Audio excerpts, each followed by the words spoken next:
Hey everybody, welcome to our first office hours. So today we're going to talk about some specific questions students have sent us, also some big idea questions. So that is, we'll talk about specific questions on practice tests that you may have already seen or you may not have seen yet. But then we're going to also talk about some ideas generally about the test. And actually, maybe that's a better place to start. So let's just start with a couple of big idea questions that were sent to us from students. And the first question that I have on my list here is from someone named Tanner in San Jose. Nice to meet you, Tanner. Tanner asked, what's the most important strategy for math on the SAT? And I think the most important strategy for SAT math has to do with multiple choice answers and how to use multiple choice answers to help you. So generally speaking on this test, the material isn't that difficult, and so really smart folks oftentimes feel like the answer is fairly obvious on supposedly difficult questions. And we always talk about using the answer choices in those moments to correct for mistakes. That is to say, like, ask yourself, where are these other answers coming from? And that can help you because you don't want to check your work the same way you did your work, right? So if like you've done the work by just churning out an equation, what you don't want to do is just try that equation again. If possible, you want to try to do the question a different way or check your work in a slightly different way. So that's one way in which using the answer choices can help you. But maybe let's talk about like a different way of using the answer choices to help you, which is like if you don't know what's going on in a question. So let me see if I can screen share here. Forgive me if my technological lack of capabilities comes shining through here. But I'm going to just try to share my whole screen. Oh my God, the vortex of Hangouts. Putting that away, hopefully what we're doing right now is looking at my screen. I'm just going to pull up a couple of questions because this was a specific question asked by a student, was to look at number 12 here. This is from practice test 5 on the SAT's website. This is a question in the non-calculator section, and I'm going to have my chalkboard up so I can kind of show you how to work on this. But I think this is a good example, you know, not only of a question that a current student asked us to take a look at, but also of how to use the answer choices to help you. So if you have no idea what's going on with the original question, 9 to the 3/4, and what does that equal to? I mean, what you can say for sure is it has something to do with radicals or roots, right? Cube roots, fourth roots, square roots, has something to do with that, right? So that's helpful. That's one way of using the answer choices off the bat. And of course you might say, well, yeah, but I don't know which answer is right. But the important thing is that as we work through questions, we ask ourselves smaller questions that add up to the final answer. So I don't know, I think it's useful to know that we've got roots involved to start with, right? And then the other questions you might have to do with like, well, I mean, the answer choices tell us there's 9s or 3s, right? And we know where the 9s come from. I don't really off the bat know why there's 3s here. Of course, you might quickly realize that 3 is another way of, you could write 9 as like 3 squared, right? So, okay, so now I know where C and D come from. Something to do with like the fact that 9s and 3s can be related. And in fact, another way of saying that is like, you know, 9, the square root of 9 equals 3, right? So we've got some sense of what's going on with these square roots and with the values in all of the answer choices. So there's a little bit of prerequisite knowledge that you'll need here. And that is to say, like, using the answer choices isn't a catch-all. It doesn't get rid of any issue you have. But, you know, you might remember, based on the answer choices and an inspection of them, that fractional roots, or I'm sorry, fractional exponents are ways of writing square roots, or not just square roots, but just roots. So, you know, you might say, well, I know that like 9 to the 1/2 is the square root of 9, right? That's what that is. It's the 1/2 means the square root. You put a little 2 out here if it helps you think about what's going on. And then you might infer from that that answer choice A, the cube root of 9, is like 9 to the 1/3. That's what that is. And you can be like, okay, well, definitely not true that the 9 to the 1/3 is the same thing as 9 to the 3/4. Like, I don't know why that would be true, because 1/4, or I'm sorry, 1/3 and 3/4 are different, right? So that's probably not the right answer. And B, which is the 4th root of 9, that's the 4th power, 1 to the 1/4 power. Right? So, I mean, that can't be right. And so now we're down to 2 answers, right? So if you're down to 2 answers, that's a better place than not knowing what the heck's going on, right? You could also say, well, I don't know, like the answer choice C is just 3 to the 1/2, right? And answer choice D, let me mark a little C here. And answer choice D would be like, 3 to the 1 times 3 to the 1/2. All right, well, that's useful. And you might be saying, well, why is that useful? Well, I mean, here's what I know for sure. If we back up a second and we say, well, 9 to the 3/4, we know it's not equal to 9 to the 1/3 or the 1/4. It's not also, it would be fair to assume that it's bigger than 9 to the 1/2. Right? And 9 to the 1/2 is 3. So 3 to the 1/2 is like pretty damn small. Another way of saying this is that it's definitely bigger than 3, because these two things are the same. Right? Well, if it's bigger than 3, then by process of elimination, my answer is D. Right? So it's not that using the answer choices was, a panacea, that is a cure-all for not knowing what's going on in this question. But it is true that you can spur your thinking. Your problem-solving process can be spurred by an examination of the answer choices, right? And it's not like you just definitely get every answer choice right when you use the answer choices, but you don't get every question right that way, but you do get closer to the right answer. You might be able to infer that A and B are wrong and then not know what else to do, or maybe you can get all the way to the right answer. To be clear why this is true, well, if you think about 3 as a base that we could rewrite 9, I'll do it, over here. Let's just give ourselves plenty of room. 9 to the 3/4 can be written as 3 squared raised to the 3/4. Now that's just replacing 9 with 3 squared, which are equal, right? And maybe I'll put parentheses around both of these so we can see that equivalence. And then, of course, you could just multiply that 3/4 in so it's 2 times 3/4, which means that we've got 3 to the 2 times 3 is 6 over 4, right?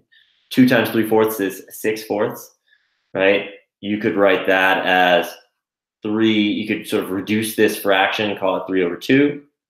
And then the last step, as evidenced in the answer choices, and it's not necessarily the only way or the best way to write 3 to the 3 over 2, but you could write this as 3 to the 1.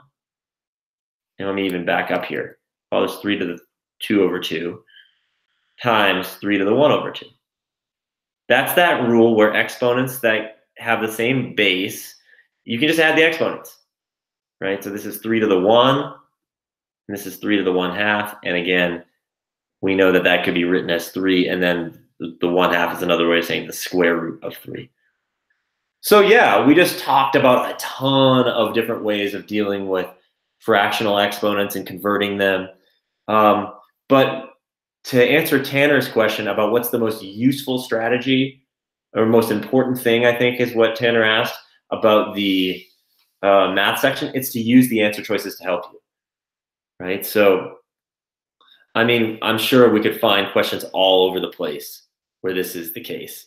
And, just for one other example, let's look at number 14 really quickly. And probably not that quickly because I'm a long-winded guy. But let's see. We're wondering about the graph of negative f of x. They give us what f of x is in the xy coordinate plane. I just want to point out, spoiler alert here, the most common incorrect answer. Let's see, where is it? It's D. It's this answer choice that has a y-intercept of -1. And that comes from the fact that, a lot of folks are aware that if you make this whole thing negative, you'd end up with -1 in the place of this +1, right? So a lot of folks say, okay, well, I could write this as like negative 2 to the x plus 1, that's negative f of x. Right? Maybe I'll be a little bit more clear here. Negative f of x is equal to negative 2 to the x plus 1, and then people will distribute that negative sign. They'll say that equals negative 2x to the x here, then minus 1.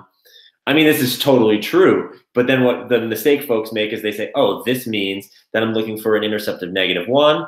There's 2 of those, answer choice B and answer choice D. But then folks go, oh, well, it's definitely going to be negative. The original graph grows, certainly, with an exponential graph. It's going to grow like that, even maybe more like this. So folks will immediately realize that, well, B is just a shift down 2 units, and D is more like what we're looking for. But by using the answer choices, you could get somewhere really important, which is to say, okay, I'm smart, I'm picking D, which is what happens to a lot of us is we just, based on what we know, we go, right, I get it. There's a negative 1 here. It's going down. Fairly certain it's D. But use the answer choices to ask yourself an important question, which is like, why do the other 2 answers have this y-intercept of 2 or negative 2? Like, why? Why is that there?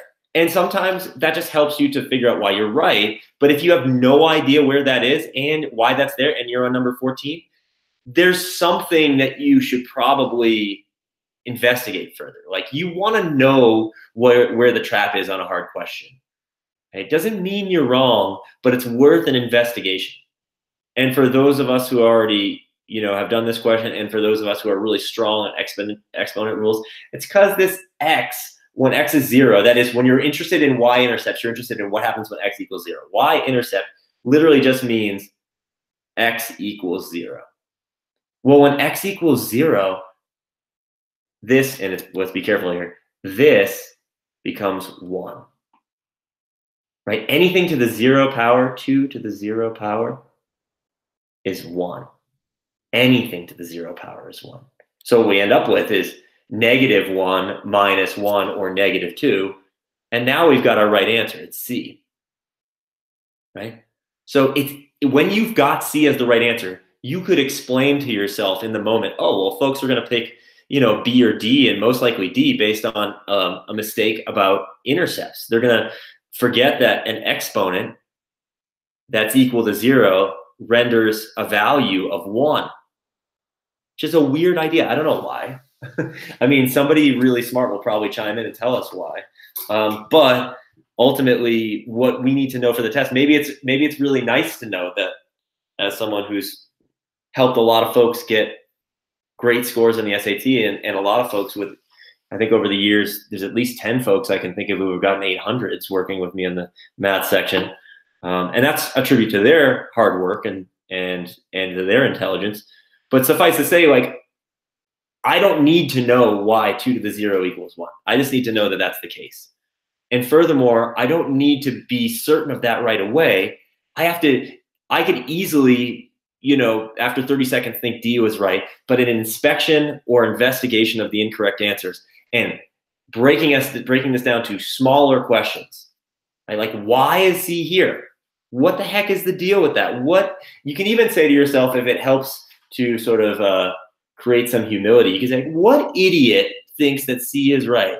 Sort of a hack towards humility is you could start with confidence. What idiot would think C is right? Well, I don't know, but there's 2 intercepts with values of 2, and I can't imagine why someone would pick that based on what I'm, my logic, my original logic, which would be that this plus 1 is something like the original intercept, right? Okay, Tanner, I gave you a big long spiel here. I'm going to go to my list of other questions here, and maybe I'll stop my screen share. So I think I'm off screen share now. Again, pardon me for being technologically, let's say, thoroughly fluent, shall we say. Anyways, another question that was asked of us was, why is the SAT so tricky? This is from Minori in Osaka, Japan. Minori says she's doing well in school, but her SAT score is low. Why is it so tricky? It's a good question. Damn, SAT, so tricky. Well, the reason that this test is tricky is because they've endeavored to keep the skill level low. Which seems weird. Like, why should the skill level be low? I want to get into Harvard. So why should the skill level be low? But this is actually a way in which the test is trying to be fair. The thing is, not everybody gets a chance to study the most advanced mathematics, right? Not everybody gets a chance to do that. Not everybody gets a chance to read Shakespeare or Faulkner or something like that.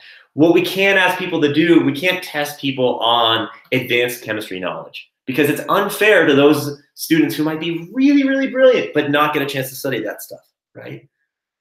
So what they've done is they say, well, let's keep the content level fairly low so that most folks, anyone who's trying to go and study at a top school or really any institution of higher learning, wonder where we got our name, higher learning, any institution of higher learning, you're going to need some base level skills, right? But it's unfair to test the folks on calculus or on, AP physics. Instead, let's test people on their ability to carefully discern details and to pick out traps, right? So we just saw an example of that trap with Tanner's question, or with the question that we just looked at in mathematics. So the reason it's so-called tricky, and it is, you're right, it's kind of tricky, but it's not because they're evil. It's because they're trying to be fair to really brilliant people who don't get a chance to study the hardest material. I hope that makes sense, Minori. And if you've got further questions about that, by all means, let me know your rebuttal to that. This is not a lecture. I mean, it kind of is for now, but hopefully we can get a dialogue going about these kinds of issues, right? It's important to not think of this test as the big bad wolf. You can start that way. You can think about it as your evil nemesis. If that helps you, feel like the hero and it's going to win, and by all means, we want you to be the hero. But ultimately, this test is not evil. It's just trying to make things fair between students or among students that come from a very diverse background of education. Okay, third question was asked by someone named Jesse who lives in New York, and Jesse is wondering if he should take, he or she, I'm sorry, I don't know. Sorry, Jesse, I'm not sure. But wondering about taking the SAT or the ACT, and his or her sister took the ACT, thinks it's a better test. The choice between these tests, the only way to figure this out is to actually take one of each. Sorry, that's going to take 7 hours of your life roughly. But take one of each, not back to back, like 2 weekends in a row or something like that would be a relatively sane way of doing that. But you should take both and see what's up. Just real briefly, the major differences are that the SAT gives you a little bit more time to take each section. But the questions can be, especially in the reading section, the grammar sections are pretty much equal. The reading section, because they give you more time, they ask harder questions. That is, the questions will take the language from the test and reframe them, whereas the questions on the ACT will literally almost copy and paste language. So in the ACT, it's about finding the information quickly and grabbing it and picking the right answer. On the SAT, it's more about rephrasing things, being able to say something the same way or a different way than it said in the passage, but arrive at the same idea. So there's some differences in this test. But the best way is just see which one you do better on right off the bat. Right? Certainly, it's more nuanced than that. Some folks do. If the scores are comparable or even close, then there's a further investigation. But first, Jesse, start by just taking, the test, both tests, and see which one fits better. Folks that are speed demons should probably go with the ACT. Folks that that do better with sort of deep thinking, not that it's incredibly deep, but more nuanced tasks. That's an SAT style student, in my opinion. Okay, so Madison, who lives in Connecticut, maybe not too far from Jesse, asks about the science section. says, how do I get all, this is the science section of the ACT, by the way, which is another major difference, but don't let that be the difference between whether you take one test or the other, because it's not really a science test. It's more of a reading in, a science context, reading charts and graphs and stuff like that. But Madison says that the science section is killing her. How do I get all those questions done in time and not make silly mistakes? Oh man, Madison, that's hard, because that's just the double-edged sword of the science test, right? It's like you get 35 minutes for 40 questions. For those of us who don't know, 35 minutes to do 40 full questions. It's like, I want to say it's 6 passages right now. Anyways, in and around that number of passages. But gosh, it's hard to get all that work done. I'm going to say something that is controversial in the world of test prep. But it's based on my experience. And I feel like my work with students on the ACT science section has really turned a corner. I used to think that you should skim the passages, sort of the way I talk about in reading, and we can talk about that on a different live stream. I don't have any questions about the reading method, but essentially, try to get through the passage without reading every detail is the gist of that, reading key elements of reading passages. And I used to say similar things in science, like go through the passage quickly, but get the main idea. What I realized is I wasn't doing that as a teacher. That is to say, I would be asked by a student to look at a science section, and it's not as if I had thoroughly gone over the science section ahead of time. I'm just kind of going off of my knowledge. And I realized that, in the moment, it's not like I would say to a student, give me a couple of minutes to really get what's going on in this science section. No, I would just say, okay, well, you have a problem with number 7. Let's look at number 7. Ultimately, it makes sense to not spend any time looking at the passage before you jump into the questions in science. That's just, it feels uncomfortable at first, but it's totally the best way. And that is to say, not everything's important in that section. Not everything that you read in the science section is going to help. And sometimes it just confuses you, and you'll spend time trying to understand stuff that doesn't really matter. So I don't read anything. And I had a student who was going to a test prep company. His sister was working with me, and he just asked for one lesson because he was really struggling in science. And I told him the same thing in the other test prep company. I won't name names. They said that was stupid and that guy's crazy. Jeremy doesn't know what he's talking about. Bottom line is he followed my method and he got, I don't know, like 4 or 5 points better, which was enough. I've seen improvement up to 9 points in that science section. And it really comes down to a certain way of practicing. It's not as simple as saying just skip the reading. What it comes down to is, I would say that moving slowly and adhering to a disciplined method in practice will lead to speed. One thing I always talk about is, with skiing, folks say that slow is smooth and smooth is fast. So by the transitive property, you would say slow is fast. Obviously, that's not true. But what's definitely true is that if you move slowly and intentionally through a disciplined process, you stay with the normal process.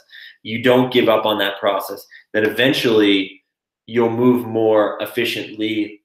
And that's a slog. It takes a little while to get going. But, another metaphor, Madison, I'm not sure if you're a musician, but, folks who practice music will tell you that if you try to practice super fast, it's not going to work. You practice something like a scale slowly, but very, very intentionally, and speed comes with time. If you try to practice fast, you'll make a lot of mistakes and you won't ever eliminate those mistakes. So with the science section, I suggest skip the reading altogether and jump into the questions. And something I said earlier about math, I think applies here too, which is move through questions, like break them into small pieces. If they ask about, let's even do this real quick. Again, I know I'm a little bit long-winded and maybe Madison doesn't care about this level of detail, but I'm trying to provide all of you guys with, some specifics about how we work through something. I'm just pulling up a random ACT. This one's April 2017, and I'm going to screen share again here.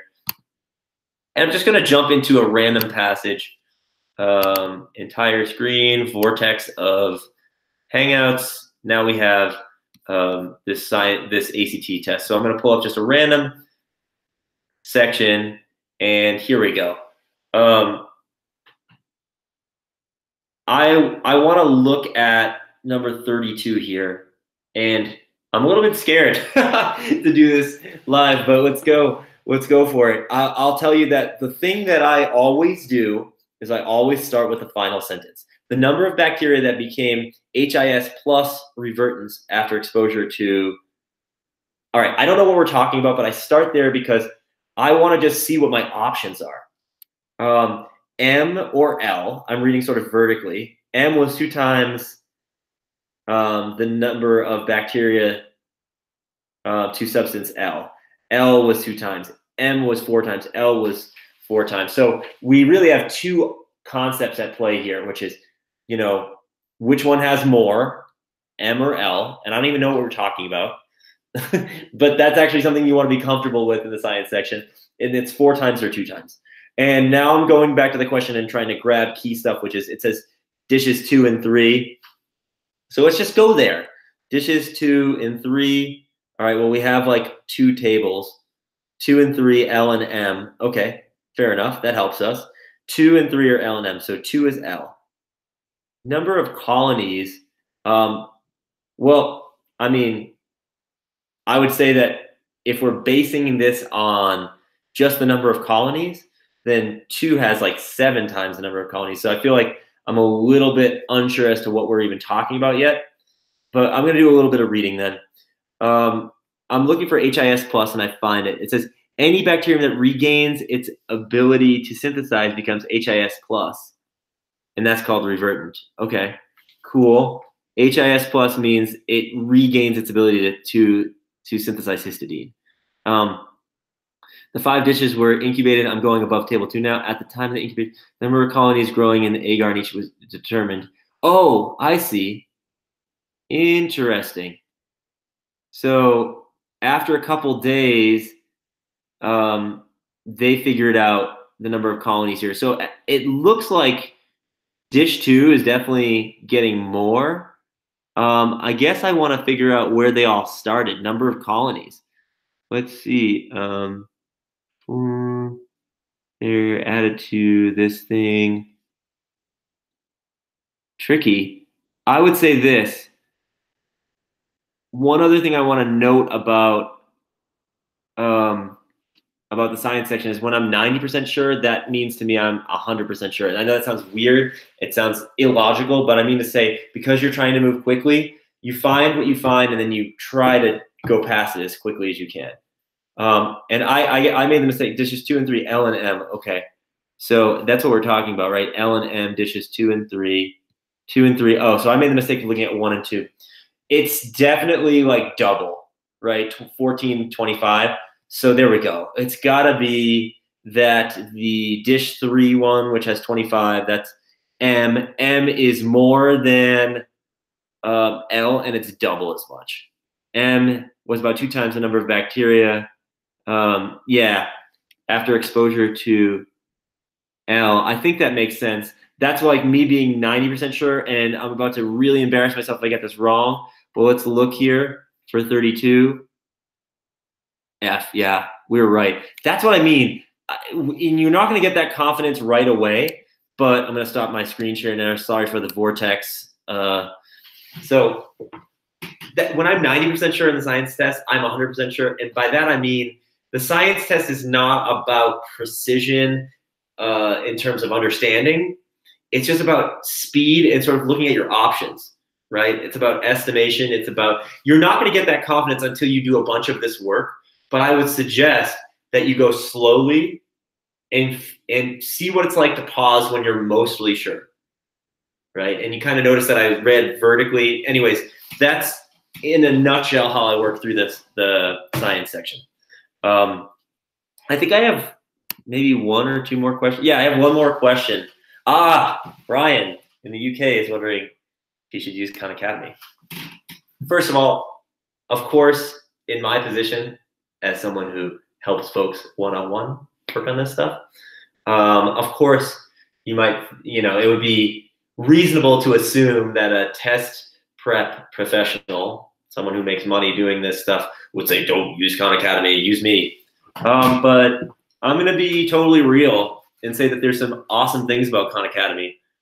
I think the fact that you can use, this is how should I use Khan Academy? And I think there's two ways you should use Khan Academy. I think, first of all, Khan Academy does a great job of, like, if you link up your College Board and your Khan Academy account, it will show you what skills you need to work on.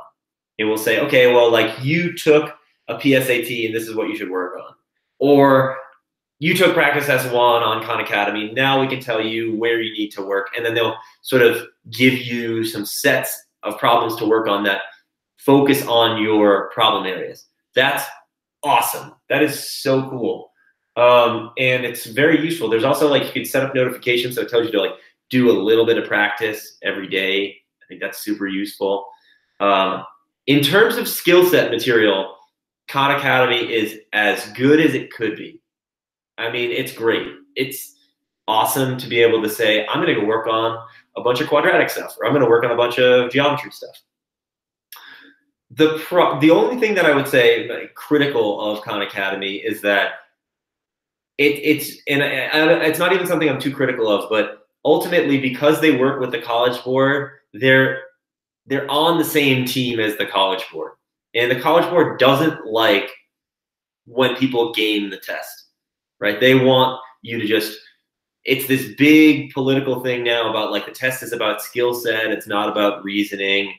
It's just about skills that you need going into college. That's them trying to deal with, some angry sort of activist types. The truth is that this exam is useful because it tests you on something other than just basic skills, or other than just pure skills, I should say. They are basic skills, but then on top of that is critical thinking. It's truly a part of this test, whether they like it or not. It's important and useful for that reason. If it was just about skills, you should just take the AP test, right? What would be the point of the SAT? Just take AP Lit and take AP Bio and AP Calculus and see how smart everyone is. Obviously, it's about more than skills. Otherwise, that's the way they would teach you. So Khan Academy helps you work on your skills that you'll need for this test. And that's great. And Brian from the UK, I would say you should use Khan Academy to work on your skills. But what Khan Academy doesn't do a good job on, in my experience, is showing you strategies you can use to work on multiple choice exams, or sort of like strategies you can use to pick an answer choice in reading or in grammar, not based on substance, but based on strategy. So that is, like, answers that use, let me just show you one example in reading. I had a question pulled up, and this will be the last thing we do here, but I just want to show you guys an example of, how you can eliminate answer choices. Vortex time again. Enjoy the vortex. Okay, so let's see. Where were we? This is a grammar thing. We'll get to that on a different live stream. I think, however, there was, yes. Okay, so I'm not even going to show you the passage. I'm just going to show you that on number 36 here, this word, all, makes the answer wrong. I don't think Khan Academy is going to show you that. If you see words like only or must or never or always, they're going to be wrong. They're going to be incorrect answers. And let me show you one other sort of example of something that's just almost always going to be wrong. Like, this is what I call an English class answer. Why does Wolf choose the setting of the bridge? It's symbolic of the legacy of the past and present sons of educated men. That could be totally true, but it feels like an English class answer. And it ultimately ends up being incorrect. So there's things about this test that if you are only looking at it in terms of skill, you're not going to optimize your score. Vortex time. Vortex, because I'm going to unscreen share again. Unscreen share is a new verb I'm adding to the lexicon of English. But all joking aside, yeah, the thing is Khan Academy can really help you work on skill stuff. And it can really help you just get familiar with the exam, right? But because they're working with the College Board, they're not going to show you how to beat the test according to strategy. Their strategies are going to be like, read things thoroughly, notice why, you know, this answer choice is wrong on its merits. But what I'm interested in doing, how you help somebody go up 300 points or something like that. And, you know, our company guarantees that you'll bring your score up to a certain point. That is to say, like, we set goals individually with each student, usually like no less than 100 or 200 points, no more than like 400 points. Sometimes, yeah, about 400 points is, beyond that, I get a little bit uncomfortable setting guarantees. But we say if you work on all the stuff we ask you to do, we can get your score up that high. There's no way you're going to do that on Khan Academy. I mean, there's some way, but very few people are going to do that on Khan Academy unless they're just lacking in skills and then they rectify those skills. But most of us have like the basic skill set stuff, and you can only get really maybe 100 more points from skill set work. You really have to understand the underlying game of the test. And that's not cheap. It's not unfair. It's just like everything in life is a game. Doesn't mean that they're not serious games and that these things should be minimized. It doesn't cheapen things to say that everything in life is a game. And without getting too deep into a philosophical discussion, suffice to say that strategy is a huge part of improving on this test. It's about using logic, using multiple choice answers, and trying to notice patterns. And what we try to do is help you see those patterns more efficiently than you would if you did it on your own. If you did it on your own, it might take you 200 hours, and who has time for that? Nor, like, who has time for that? Also, who's going to put that time in? Not that many folks. We could get you to notice these strategies in a handful of hours, and then you do a bunch of work. You still have to do a bunch of work, but you're doing smart work. So, Brian, use Khan Academy, get your skills strong, and then come and talk to us so that we can help you get the other piece, which is strategy. So I hope that something that I said here today was useful for you. And if it was and you'd like to talk to us about any details, please reach out. HigherLearningTestPrep.com, RemoteTutors.com. We're happy to help out in any way we can. We can either answer questions on this live stream, or we can get on the phone or on Skype and talk to you about individual questions. And please keep the questions coming.